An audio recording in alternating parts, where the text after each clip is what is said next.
Too, you were retained by 6 different coaches with the Lions. What was that turmoil and turnover? How was it?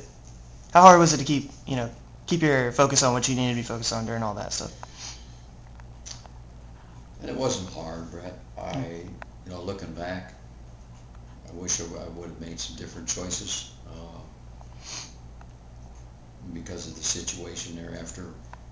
When Mr. Millen took over, the franchise went in a direction that I was not pleased with, and I'm not to point fingers at, but he's a good guy. I really believe he's a good guy, but he struggled in the total process of trying to figure out. I mean, he took him out of the TV booth and made him general manager just because he played football. And I've been around guys like that before. I mean, I've been around guys that just think that it's easy. There's nothing to this thing. And obviously, that's not the case. Right. But I mean, I was blessed. I mean, the Lord's blessed me with a great wife, great children, grandchildren. He blessed me with talent to coach this game, and the demeanor and the physical stamina, because it's a tough game to coach. And I love the game. I mean, I told when I retired, I think I mentioned this to you last time.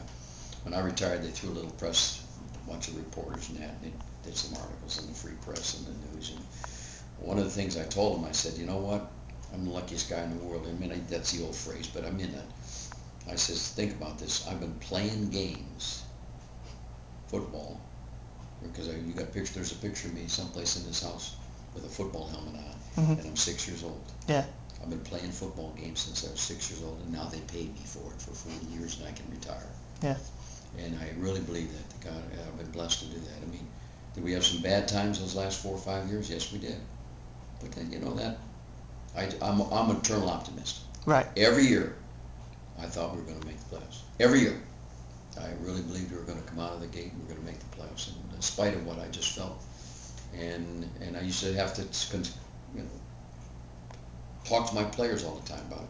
You don't worry about the offense. Right. You don't worry about the defense. You worry about in life what you can control. So, you've got the ability to cover. We're going to be the best darn special teams in the National Football League. Yeah. And that's our goal every single week. Now, I'm not a very good sport. I don't like to lose. So. Right. So that probably made your time in Detroit, the end of your time in Detroit. Yeah, the last 4 or 5 years were tough years. I was, but you know what? When you look back at the whole thing, Brett, the good Lord took care of me, gave me good health, and he blessed me with so many good players. You're only as good as your players too. Right. I mean, you coach them up and you do it as good as they are, and is what enables you to coach the way you want to coach. And I was blessed with so many good returners, so many good kickers, punters. I mean, I had some good kids.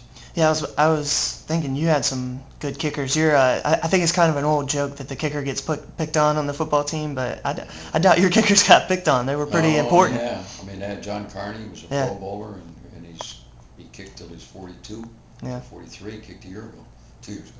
Darren Bennett was probably pretty tough too. Darren Bennett, Aussie Rules kid. One of the great stories of all time. I think we've talked about that story, or I don't know if you remember if we did or not. His first year made the Pro Bowl?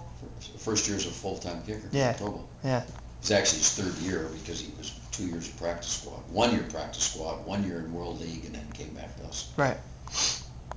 No, second year. Yeah. Jason Hansen, who's still kicking. Nick Harris, who's kicking now. Had great returners: Desmond Howard, Terry Fair, Andre Coleman, Darian Gordon. These are Pro Bowl type returners. Yeah. Eddie Drummond. You remember him? Shoot, he was dynamite for 4 years. I think it's interesting too. Your son followed you into coaching. Was he around you? Was he on the sidelines a lot? When he was growing up. The little guy. When we coached high school football, he was, and then we coached college ball, he was, and then he was with me pretty much all the way. There's an article written about him when he was like 6 years old. We played at Old Cleveland Municipal Stadium. They had a Catholic League doubleheader. It was the first time I ever coached in the stadium as head coach. And the next Monday morning, you pick up the Cleveland Press, and there's a big article about Mike Priefer, the numbers man, and he's standing there. He's about this big. And it was a cold night, I'll never forget it. And we had the second game, I think. And the jacket came down to his ankles. It was one of my 3/4. Yeah. I shows him on the sideline taking my stats. He would write down every single play I called offensively when he was 7 years old. I mean, he's very good in math. I mean, he's Yeah. a very sharp kid. Analytical. Yeah, Yeah. very, very analytical. They did a great sport. You gotta look it up. I would give it to you. He was on ESPN. They did after Osama bin Laden. See, my son flew helicopters for the United States Navy. I don't know if you knew that. I did not. Yeah, for 8 years. Okay. And so they did, when bin Laden was shot down, they did an article on him in the Minneapolis Star-Tribune.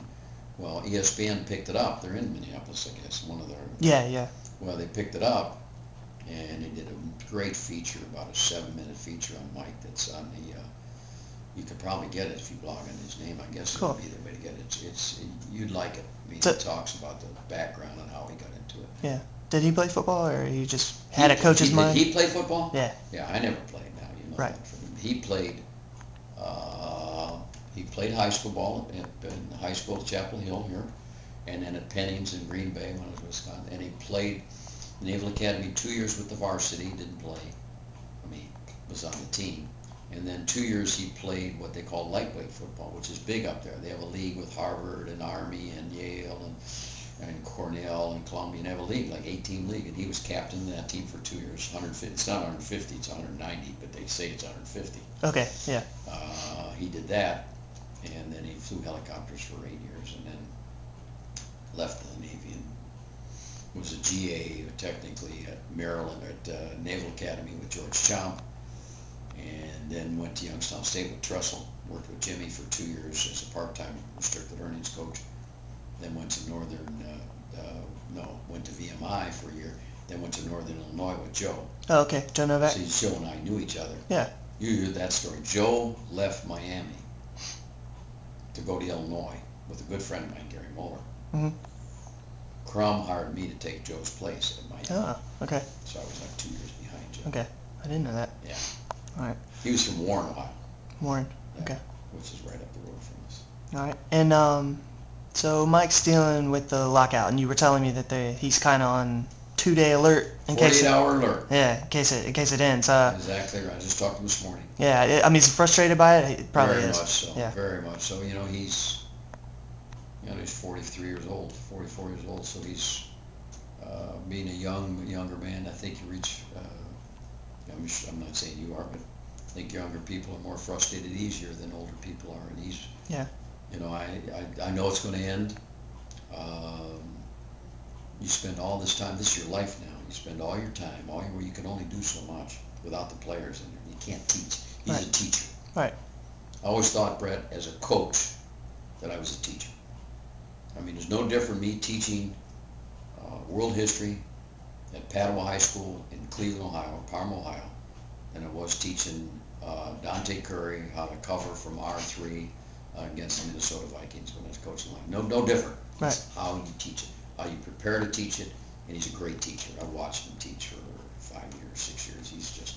He's an outstanding teacher, and